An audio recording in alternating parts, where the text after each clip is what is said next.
Now the story of two girls who love movies and food. And the one dinner party they had no choice but to host for their friends. It's Cinema and Spice.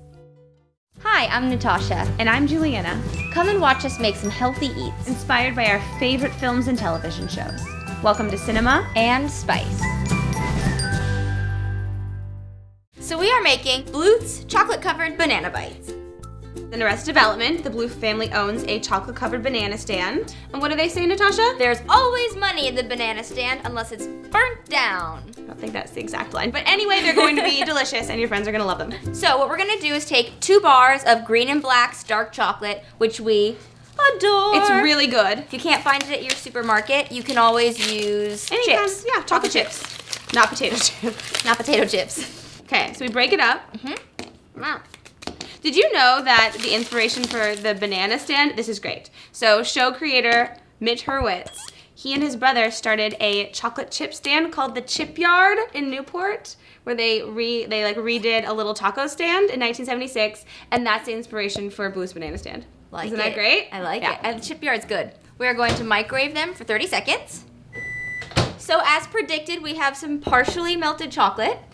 So we're gonna add a big pinch of sea salt, and then 2 tablespoons of coconut oil, and 2 tablespoons of peanut butter. And we're doing smooth peanut butter, not crunchy, so it mixes in together and coats the bananas nice and evenly. And then they look nice and smooth and shiny. Then we're gonna nuke this for another 30 seconds.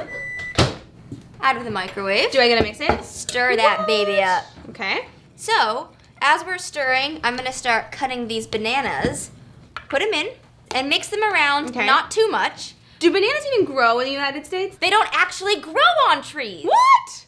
They are the largest herbaceous flowering plant in the world, which technically makes this fruit here a berry.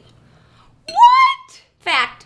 Don't grow on trees. A banana berry? Fact. So, once they are fully coated in the chocolate, we're gonna dump them on our plate, coated in tin foil. And by dump, we mean place fairly gently. And you want to try to shake off as much extra chocolate as possible. Oh. So when you go to take them off, they pull apart as individual. So they don't freeze into one giant clump.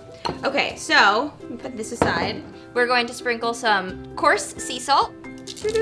Adds good texture and it's pretty. Some cane sugar. I like this really high sprinkling technique. It's very fancy. And then we're gonna finish it with some chopped almonds. And then we're gonna stick them in the freezer. Then we're gonna taste. I can't wait. Can't wait. So we've pulled our chocolate-covered banana bites out of the freezer. They were in there for 1 hour. Natasha, how do you know they're frozen after just an hour? For the same reason, you should believe that this one very chocolate bar is no more than 100 gold coins! So, our bananas are ready for tasting. This is why we put them on the tin foil. So that when you're ready, you can just That was pick one off. amazing! What a trick.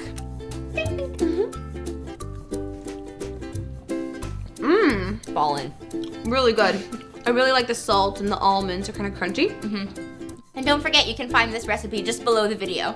And what's our other Arrested Development recipe? Corn balls. Gets hot. And dangerous. Dangerous. See you next time on Cinema and Spice.